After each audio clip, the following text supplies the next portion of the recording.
오늘 감사는 구원이다 라는 제목으로 하나님의 말씀 전하겠습니다. 언제부턴가 그 긍정의 힘이 유행했던 것처럼 감사가 트렌드가 됐습니다. 혹시 감사 노트 사서 써보신 분이 계실지 모르겠습니다. 감사 노트가 불티나게 팔리고 하루가 끝날 때 감사한 거 3가지 적고 또 하나의 어떤 그런 의식, 리추얼처럼 그렇게 하루를 마감하는 이들이 많이 늘었습니다. 그 뒤에는 심리학과 뇌과학의 어떤 연구와 발견들이 있었습니다. 보니까 감사할 때 뇌 보상 및 사회적 인지 회로, ACC, MPFC 이런 용어가 있더라고요. 활성화되고 측두 선조체, 용어도 어렵습니다. 뇌 측두 선조체 연결 감소 등 뇌 기능 연결 변화로 인해서 한마디로 사람들의 행복감이 증가했다라는 겁니다. 반면에 우울과 불안함, 어떤 그런 분노와 공격성은 갑자기 싹 사그라들었더라는 거예요. 그것뿐만 아니라 진짜로 신체적으로 감사를 했더니 심박수가 안정이 되고요. 또 염증 수치도 감소하고 면역력과 수면은 개선되었더라라는 이런 연구가 상당히 많이 진행됐습니다. 그래서 신체 건강 지표가 진짜로 좋아진 거죠. 또 심지어는 이 감사라는 이 그룹이 있잖아요. 대조군을 설정해서 원망 불평의 대조군을 이렇게 놨습니다. 그랬더니 그 그룹에서는 정반대의 결과가 이 신체적으로 일어나더라라는 겁니다. 이런 어떤 연구 결과가 있으니까 이런 것들을 인용하면서 세상이 끊임없이 말합니다. 보세요. 감사하는 마인드가 이렇게 좋은 겁니다. 그럼 감사하면 건강해집니다. 감사하면 행복해집니다. 라고 합니다.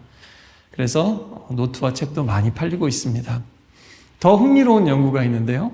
심리학자인 그 필립 와킨스와 팀이 어떻게 했냐면 감사를 하는데 그러니까 감사한 사람과 안 한 사람들을 비교할 뿐만 아니라 감사 편지를 쓰게 한 그룹이 있고요. 한 그룹은 감사를 생각만 하도록 또 했습니다. 그랬더니 결과는 놀랍게도 어떤 게 더 행복해졌을까요? 그냥 감사 생각만 한 사람이랑 편지를 쓴 사람이랑 쓴 사람. 그렇죠? 이게 상식이었습니다. 이 연구팀들도 이런 가설을 세우고 했는데요. 결과는 정반대였습니다. 편지를 쓴 사람들이 오히려 뭔가 부담을 느꼈던 것 같고 생각만 한 사람들이 훨씬 더 어떤 수치와 지표가 좋아졌더라라는 겁니다. 그러면서 이게 뭐 어떤 그런 심리학적인 연구이지만 그 결론을 어떻게 내냐면 그 원인이 뭘까 이제 결론을 내기를 편지를 쓰니까 사람들이 저 상대방이 어떻게 생각할까 걱정하더라는 거예요. 그죠? 그리고 이게 괜히 오히려 더 어색하거나 오해하면 어떡하지? 이런 걱정이 들어오니까 어떤 계산과 염려가 끼어드니까 뭔가 이런 결과가 나왔지 않았을까라고 마무리를 했습니다. 여러분 맞죠? 이것도 좀 말이 되죠? 그래서 여러분 어떤 두려움이 섞인 불안이 섞인 감사는 도약하지 못하는가 봅니다. 머뭇거리게 마련입니다. 또 다른 연구는요. 그래서 원래 좀 우울증이 있거나 우울감이 짙은 사람들, 또 감사 성향이 좀 낮은 사람들을 놓고서 어떻게 했냐면 또 비슷한 실험을 했어요. 그랬더니 어떻게 됐냐면 이번에는 감사 메시지 한 통을 변할 때에도 신체 지표들이 나타나는 거예요. 신체적으로 오히려 어떻게 되냐면 이 사람들에게서는 위협적인 신체를 위협하는 듯한 위협받았을 때 나타나는 신체 현상이 나타나더라는 거예요. 심장 혈관 반응, 말초 혈관 저항 상승과 같은 어떤 그런 현상들이 나타나더라. 쉽게 얘기하면 이런 사람들은 감사를 표현하는 감사 문자를 쓰거나 사실 우리도 이게 고민될 때 있잖아요. 그렇죠? 이게 스트레스와 부담으로 크게 작용하더라라는 겁니다. 오늘도 이 추수감사 예배가 여러분에게 스트레스와 부담이 되지 않기를 축복합니다. 네, 오면서도 뭐 특별히 더 해야 되나? 또 혹은 뭐 평소에 안 보이던 봉투가 보이네? 하면서 스트레스와 부담이 되지 않으시길 바랍니다. 만일 우리가 근데 한번 생각해 보세요. 정말로 행복하기 위해서 건강하기 위해서 감사를 한다면 어떻게 하는 게 제일 좋겠습니까? 뭐가 제일 좋은 거예요? 속으로만 감사하는 게 제일 좋은 겁니다. 마음속으로만 감사하고 표현 절대 안 하는 게 제일 좋다라는 거예요. 건강으로 생각하자면. 근데 여러분, 정말 그게 감사일까요? 효과적일지는 몰라도 사람은 떡으로만 사는 것이 아니듯이요. 여러분, 건강과 행복만으로도 사는 게 아닙니다. 스트레스와 부담이 제로라고 해서 행복해지는 게 아니라는 거예요. 또 길게 볼수록 사실 더 그렇죠. 그럴수록 더 이겨낼 수 있는 힘이 생기는 거고요. 그래서 가슴 속에만 간직한 감사는 잠깐 우리를 기분 좋게 할지는 몰라요. 또 잠깐 우리의 몸에 긍정적인 영향을 미칠지는 몰라도 결국에는 그런 태도는 누군가의 손을 잡지도 못하고요. 진정한 깊이 있는 관계를 세워갈 수도 없습니다. 하나님의 마음에 닿지도 못하고요. 사람들에게 스며들지도 다가가지도 못하는 사람이 되고 말 겁니다. 참된 감사는 그래서 언제나 밖으로 한 걸음 내딛는 거예요. 오늘 말씀도 이걸 너무나 잘 보여주고 있죠. 몸을 움직이고 마음도 움직이고 돌아서고 돌아가고 가까이 다가가는 겁니다. 때로는 그 사이에 어떤 어려움이 있어도 그것을 건너서 갈 수 있는 것, 그것이 감사의 능력입니다. 오늘도 이 말씀의 발자취를 한번 따라서 우리가 그 길을 걸어갔으면 좋겠습니다. 그냥 속으로만 감사하면서 가버린 사람들이 아니라 진짜 감사한 마음으로 예수님께 돌아왔던 그 한 사람의 발걸음을 같이 따라가 봤으면 좋겠습니다. 오늘 말씀은 11절 보니까 이렇게 시작합니다. 예수께서 사마리아와 갈릴리 사이로 지나가시더라. 갈릴리와 사마리아 사이 별로 좋은 사이가 아닙니다. 반목의 관계였습니다. 그리고 경계와 경계입니다. 그런데요, 이 사이라는 표현이 성경에서 중요합니다. 우리 인생의 대부분도 사실 그 사이에서 벌어질 때가 참 많거든요. 희망과 절망 사이, 믿음과 의심 사이, 또 다시 세워지는 것과 무너지는 것 사이에 있을 때가 많고요. 우리의 기도도 믿음도 그 사이에서, 그 틈새에서 흘러나올 때가 참 많은 것 같습니다. 그리고 그 인간의 고통이 머무는 그곳에서 오늘도 예수님께서 10명의 나병 환자를 만나십니다. 이 나병이라는 것은요, 그냥 단순한 피부병이 아니에요. 모든 관계를 단절시키는 무서운 병입니다. 레위기 13장, 14장을 보니까 그들은 옷을 찢고 머리를 이렇게 풀어 헤치고 입술을 가리면서 부정하다, 부정하다. 사람들을 만나면, 건강한 사람을 만나면 그렇게 외쳐야만 됐습니다. 스스로 격리해야만 하는 거죠. 예, 그죠? 이들은 집을 떠나야 했고 성전도 떠나야 됐고 공동체도 떠나야만 했습니다. 자신의 삶을 의미 있게 하는 모든 것들로부터 축출된 거죠. 잘려나간 겁니다. 살아있지만 죽은 자처럼 취급받습니다. 아니, 그보다는 어떻게 보면 더 끔찍한 살아있는 시체, 우리 청소년들 좀비 같은 그런 존재로, 시체 같은 그러나 움직이는 그런 존재 취급을 받았습니다. 그래서 육체적인 고통도 고통이지만 그 고립과 배척과 그 혐오는 이루 말할 수가 없었습니다. 그래서 12절 보니까요, 그들이 멀찍이 서서 큰 소리로 예수님을 불렀다고 합니다. 왜 멀찍이 있습니까? 당연히 가까이 갈 수가 없으니까요. 율법이 요구했기 때문에 가까이 나아갈 수 없었습니다. 그뿐만 아니라 사람들의 시선, 저 사람 봐, 저 사람 봐 하면서 수군거림, 또 그 수치와 혐오와 그 두려움 때문에 다가갈 수 없었습니다. 그러나 그들은 외칩니다. 또다시 멀어지기에는 예수님이 왔는데 이 기회를 놓칠 수가 없기에 다시 가족들과 함께 할 수만 있다면 어떻게 해서든지 놓칠 수 없기 때문에 그 간절함으로 인해서 멀찍이 떨어져 있지만 소리칩니다. 마치 건널 수 없는 강을 앞에 둔 사람들처럼 다가갈 수 없는 예수님을 간절하게 부르고 있는 겁니다. 예수 선생님, 저희를 불쌍히 여겨 주십시오. 이거는 자비를 베풀어 달라라는 어떤 아픈 사람들이 그 치료자에게 하는 전형적인 기도문이었습니다. 이것은 또한 이들이 예수님의 능력을 믿고 있었다라는 것을 보여줍니다. 그 누가복음 5장 같은 데나 복음서에 보면 예수님이 실제로 나병 환자를 고쳐주셨고 그런 소문들이 삽시간에 멀리 퍼져나갔으니까요. 그들의 기도는 세련되지 않았습니다. 아주 단순했습니다. 우리도 그럴 때가 있지 않습니까?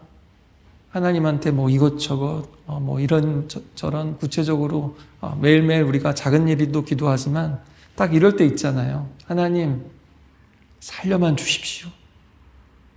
하나님 가족들하고만 살 수 있게 해주십시오. 하나님 부자가 되고 싶은 게 아닙니다. 그저 우리 가족 먹고 살 수만 있게 해주십시오. 하나님 아무도 해결해 줄 수 없는 이 내 마음속의 빈 구멍을 또 이 고통을 좀 어떻게 좀 해주십시오 라는 기도가 나올 때가 있습니다. 해결책은 안 보이고 설명도 없지만 이 한 줄의 기도에 우리의 존재가 우리의 인생이 전부 다 담길 때가 있습니다. 오늘 이 사람들이 바로 그랬습니다. 10명 모두 이런 마음으로 간절하게 예수님을 불렀습니다. 똑같은 자리에서 똑같은 간절함으로 똑같이 예수님을 불렀어요. 그런데 결과는 좀 다릅니다. 일단은 똑같이 그렇게 했더니 그들에게 똑같은 은혜가 임했습니다. 그런데 좀 특이한 게 있어요. 외침을 들으셨지만 다른 나병 환자에게 하신 것처럼 다가오시거나 터치하시거나 그런 방식으로 치유하지는 않으셨습니다. 다가와서 안아주시거나 우리가 바라는 어떤 친절한 예수님의 모습으로 다가오지는 않으셨어요. 이전에는 율법을 깨트리고 오히려 유대인들이 볼 땐 도발적이셨을 텐데도 그렇게 한 적이 있으셨지만 오늘은 마치 율법을 존중하신다는 듯이 율법을 지켜야 돼서 어쩔 수 없다는 듯이 예수님께서도 멀찍이 서신 채로 말씀하십니다. 성경을 읽다 보면 이럴 때가 참 많아요. 예수님의 말씀과 행동이 단번에 도무지 좀 이해되지 않을 때가 너무 많습니다. 믿음 생활을 우리가 할 때도 우리 인생에 벌어지는 일 가운데서도 하나님이 도대체 왜 이러시지? 할 때가 참 많다라는 것을 기억해야 합니다. 그런데요, 반드시 이유가 있습니다. 다 이유가 있어요, 항상. 시편 말씀 보면요, 우리 추수감사절에 많이 하죠. 여호와께 감사하라. 그 다음 뭐죠? 따라해볼까요? 여호와께 감사하라. 그는 선하시고 그 인자하심이 영원하시다. 우리가 믿는 하나님, 우리가 찬양하는 하나님은 어떨 때는 참 두렵고 참 그 정의를 바로 세우실 때는 무섭지만 결국에는 참 선하시고 구원하시고 어찌해서든지 살리고 또 살리시려는 그런 구원의 하나님이십니다. 은혜와 진리를 베푸시고요. 사랑과 정의를 세우시는 선한 의도를 항상 가지고 계십니다. 그러니까 이런 생각이 들 때요, 성급하게 판단하지 마시라는 겁니다. 쉽게 하나님에게서 돌아서지 마시라는 거예요. 하나님은 태초부터 사랑이셨고요. 세상 마지막 날에도 하시지만 결국에는 사랑으로 맺으신다고 약속하셨습니다. 14절에 보니까 제사장들에게 가서 너희 몸을 보이라. 어떻게 보면 되게 무뚝뚝해 보이는데요. 한 줄이지만요. 여기에 이게 다 녹아 있는 거예요. 아직 아무것도 바뀐 게 없지 않습니까? 치유해 주신 게 아니에요. 치유의 어떤 흔적이 보이지 않습니다. 그들은 여전히 상처를 가지고 있고요. 아마 악취도 났을 거고요. 수치도 그대로 가지고 있었을 겁니다. 그러나 예수님께서는 먼저 해보라는 거예요. 증거가 없지만 말씀 믿고 한번 해보라는 거예요. 그래서 믿음은 이 눈에 아무 증거 아니 배워도 말씀이 가장 큰 증거고 약속입니다. 사람은 말하고 안 지키고 그게 말이 증거가 안 될지 몰라도 우리 하나님은 그 말씀 자체가, 세상은 못 믿으니까 구두 함부로 하면 안 돼요. 그러니까 사람들이 막 녹취를 하고 이렇습니다. 그게 세상이에요. 그렇죠? 그거 공문으로 남겨야만 하잖아요. 근데 하나님은 아니에요. 구두로만 말씀하셔도 하나님은 현실로 만드십니다. 몇백 년이 몇천 년이 지나도 하나님은 반드시 이루십니다. 할렐루야. 그 말씀을 믿고 오늘 이 말씀을 들으시는 가운데 그 한 가지만이라도 내게 주시는 말씀으로 붙들고 한번 해보시길 바랍니다. 이 구약 율법에 또 따르면요, 나병에 있는 사람은 보니까 제사장의 확인을 받아야만 다시 가족의 품으로 갈 수가 있었습니다. 공동체로 돌아갈 수가 있었어요. 그러니까 오늘로 치면은 다시 건강 검진을 하고 완치 판정을 받아야만 가족의 품으로 돌아갈 수 있었다라는 겁니다. 예수님의 말씀, 제사장에게 가서 보이라, 이 말은 무슨 뜻일까요? 가서 보여주면 어떻게 됐을 거라고요? 제사장이 완치됐음을 선포하고 가족에게로 돌아갈 수 있을 거란 얘기죠. 그렇죠? 이미 나았다라는 선포이고요.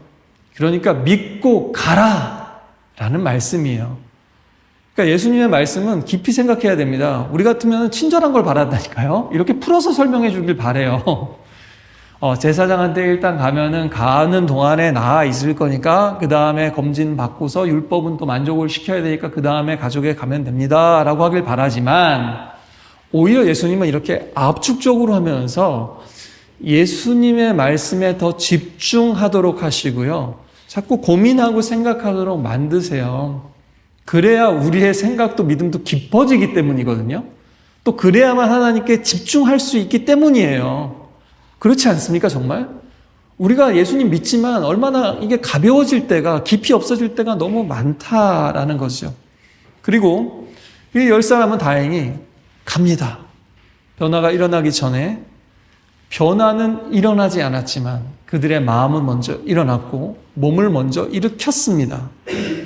본문은 아주 담백하게 기록합니다. 14절을 보니까요, 가는 도중에 기적이 일어났다라는 겁니다.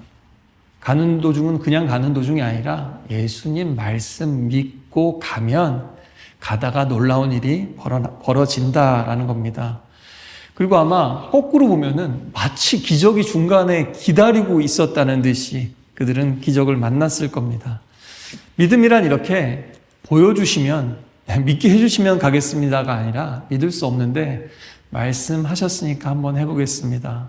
베드로도요, 밤이 맞도록 수고해서 안 될 것 같은데도 주님 말씀하셨으니까 한번 그물을 내려보겠습니다 한 것처럼 100% 확신이 아니라도 흔들려도 의심이 있어도 괜찮습니다. 말씀 붙잡고 계속 해보는 거예요. 가보는 거예요.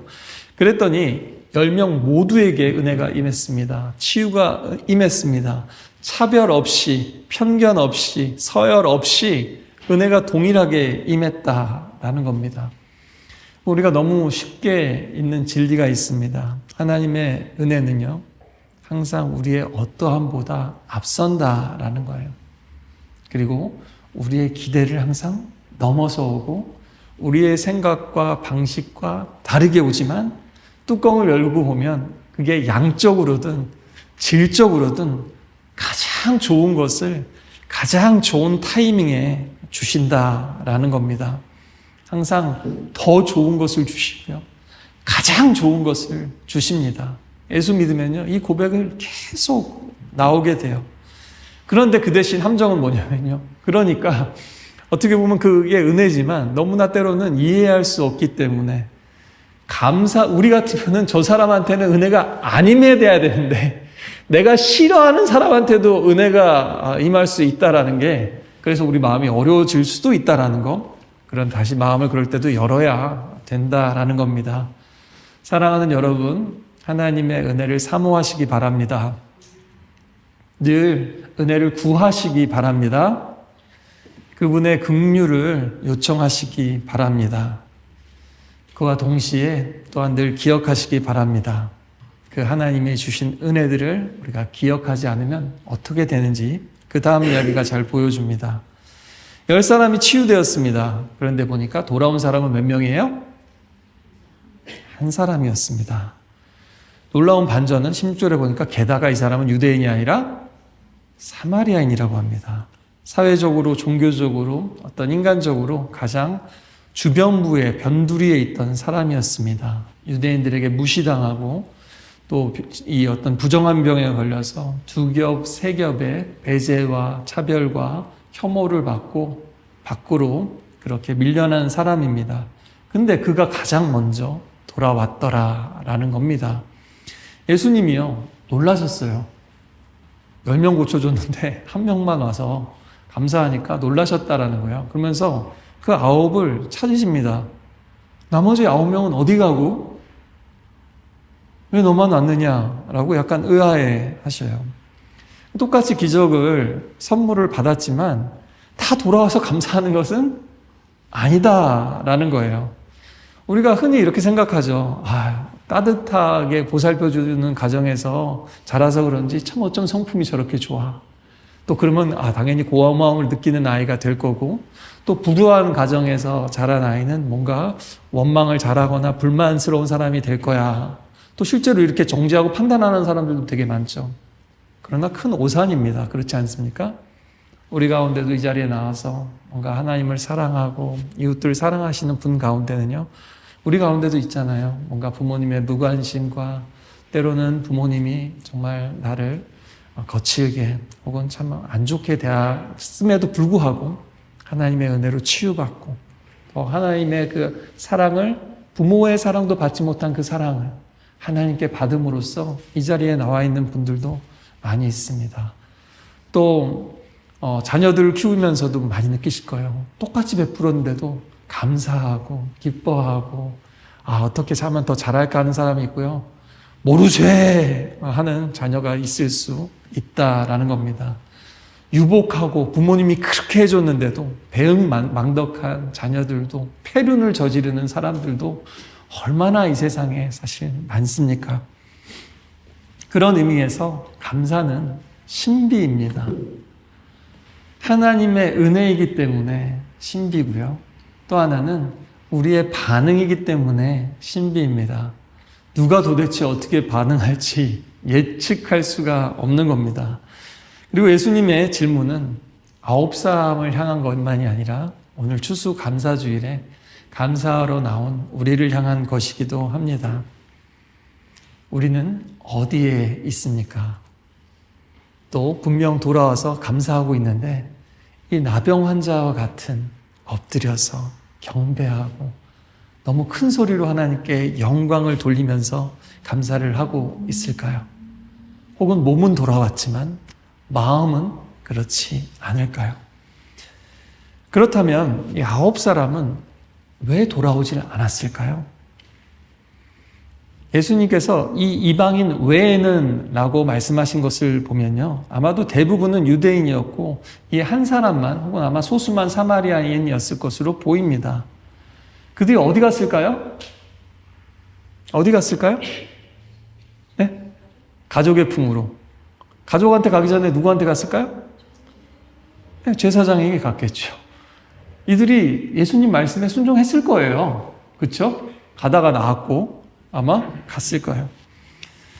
아마 그들 중에는 당연히 예수님께 돌아와서 감사하려고 마음먹었던 사람들 있었을 겁니다. 그런데 안타깝게도 기회를 놓쳤는지도 모릅니다. 그들이 어떻게 보면 그저 배은망덕하고 고마운 거 모르고 악해서가 아닐 수도 있다라는 겁니다. 오늘 우리가 기억해야 될 거는요, 감사는 미루지 말라는 거예요. 감사는 미루면 죽어버립니다. 감사는 미루면 증발돼 버려요. 이것을 성경의 역사는 아주 처음부터 보여주고 있는데요. 어떻습니까? 에덴 동산에서 얼마나 빨리 타락했습니까? 출애굽기 하나님의 가장 중요한 그 구약의 역사를 보면요, 여러분, 이스라엘 백성들이 그 홍해와 그 놀라운 10가지 기적들을 본 다음에 며칠 만에 감사해서 불평으로 돌아섰는지 혹시 기억하십니까? 여러분, 3일이었습니다. 얼마나 많은 기적을, 얼마나 놀라운 일들을, 얼마나 큰 구원을, 와, 진짜 하나님 진짜 살아계시구나. 와, 하나님 능치 못할 일이 없으시구나.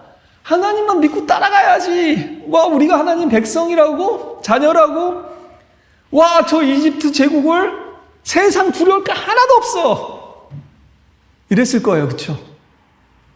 근데 72시간 만에 하나님 왜 우리를 이집트에서 꺼내가지고 3일 만에 감사가 사라지는 존재라는 게 성경이 말하는 인간의 타락한 본성, 은혜이라는 겁니다. 여러분. 그런데 놀라운 건요. 신약에 예수님을 믿고 구원받은 사람들은 또 안 그렇다는 거예요. 그게 진짜 예수 만난 증거입니다. 예수 만난 사람들은요. 감옥에서도 고난이 있어도 어려움이 있어도 그 감사를 잊지 않았다라는 거예요. 치유는요. 몸을 회복시키지만 감사는 우리 마음을, 영혼을, 관계를 회복시킵니다. 감사를 잊으면 그냥 매너를 잊어버리는 게 아니에요. 우리의 정수, 우리의 인간다움, 우리의 믿음, 우리와 하나님의 관계, 또 사람들과의 관계를 또한 잊어버리게 되는 겁니다. 이 사마리아 사람은 그냥 받고 끝내는 사람이 아니었습니다. 은혜를 주신 주님께 돌아왔습니다. 그래서 돌아오다가 성경에서 회개를 뜻하는 말이기도 한 거예요. 돌아오다는 말이 그렇게 중요한 겁니다. 오늘 이 사람은요, 은혜를 소비하지 않았습니다. 은혜를 소유했습니다. 오늘날 많은 그리스도인들이 은혜를 계속 소비해요. 좋은 말씀 있으면 콘텐츠도 계속 소비해요. 근데 진짜 내 것인가 그게? 그게 내 삶인가에 대해서 고민해 볼 필요가 있습니다. 한량없이, 그리고 더 중요한 건 무엇입니까? 은혜를 소유하는 것보다 더 중요한 거는요, 하나님을 소유하면 되는 거예요. 성령님이 우리 안에 계시다는 것은요, 우리가 하나님을 소유하는 사람, 하나님의 영을 소유할 수 있는 사람이라는 뜻입니다. 그리고 그럴 때는 한량없는 은혜와 한량없는 어떤 삶 가운데 동행하심과 인도하심이 당연히 따라 나오는 것이죠. 그렇죠? 오늘 예수님이 말씀하십니다. 한번 따라해 보실까요? 내 믿음이 너를 구원했다. 내 믿음이 너를 구원했다. 네, 여러분의 믿음도 여러분을 구원할 것입니다. 그런데요, 더 정확히 할 필요가 있어요. 이 믿음은 도대체 그럼 어떤 믿음이에요? 아까 9사람의 믿음이에요? 아니에요. 그럼 그들이 믿음이 없었습니까? 아니에요. 그들도 너무 소중한 믿음을 가지고 있었고요. 그 믿음은 치유를 경험할 수 있는 믿음, 능력을 경험할 수 있는 믿음, 병이 나을 수 있는 믿음이었습니다. 그거 예수님 나쁘다는 게 아니에요. 그거 주고 싶으셨고요. 주셨고요. 그들이 받았어요. 근데 그들은 이 말씀을 못 들었어요. 내 믿음이 너를 구원하였다는 말씀은 못 들었습니다. 이 한 사람만 들었다는 거예요. 왜요? 수많은 기적을 보고도 예수님을 떠나고 심지어는 예수님을 십자가에 못 박으라 하는 사람들도 있을 수 있었던 것처럼 진짜 주고 싶으셨던 것은 문제 해결이 아니라 관계라는 거예요. 하나님을 알고 하나님과 영원히 함께하는 것. 그렇죠? 그것을 하나님도 바라시고 사실 우리 마음속 깊은 곳에 우리 모두가 바라는 것이 그것입니다. 하나님과도 옆에 있는 사람들하고도 말이죠. 이들 모두 믿음으로 출발했고 모두 같은 은혜를 받았지만 진정한 오늘 예수님이 말씀하시는 구원은 오직 이 한 사람에게만 임했습니다. 오늘 말씀을 읽겠습니다. 10명 모두 치유는 받았지만 오직 한 사람만 구원받았다는 이 사실을 보면서 내게 주신 은혜들을 기억했으면 좋겠습니다. 그러나 정말 내가 그 구원을 여전히 소유하고 있는지도 돌아봤으면 좋겠습니다. 감사는 구원의 조건은 아니에요. 그런데 구원을 경험한 사람들은 반드시 드러나게 되는 덕목이라는 겁니다. 여러분은 어떤 사람입니까? 우리는 어떤 사람입니까? 아직 은혜를 충분히 못 받으신 분이 계실 수 있습니다. 그러나 은혜를 받으셨다면, 하나님의 도움도 받고 축복도 받으셨다면 늘 하나님 앞에 돌아와서 안길 수 있기를 바랍니다. 또 예배당에 돌아올 때마다 그 은혜를 기억하고 큰 소리로 하나님께 영광을 돌리고 또 엎드려서 내가 무엇이간데 작년 기도하신 것처럼 정말 하찮은 72시간 만에 은혜 까먹고 배신하기 쉬운 우리를 붙들고 계신 그 은혜를 내가 토지에서 왔습니다 라는 마음으로 예배하는 진정한 예배 공동체가 되기를 주님의 이름으로 축복합니다. 찬양팀 앞으로 나와 주십시오. 감사가 구원입니다. 감사가 은혜를 기억하게 하고요. 또 하나님께 돌아올 수 있게 하고요. 이 감사가 세상에서 분주히 돌아다니는 우리의 발을 다시 예수님의 발 아래로 데리고 오는 겁니다. 보이지 않던 믿음이 마침내 보이는 현실이 되도록 하는 것이 바로 감사입니다. 2025년 이 추수감사 주일에 분주해지고 조급해지기 쉬운 이 계절에 다시 그 감사를 일으키는 은혜, 우리를 예수님께로 끌어당기는 그 감사가 다시 우리 안에 불일 듯 일어나기를 간절히 소망합니다.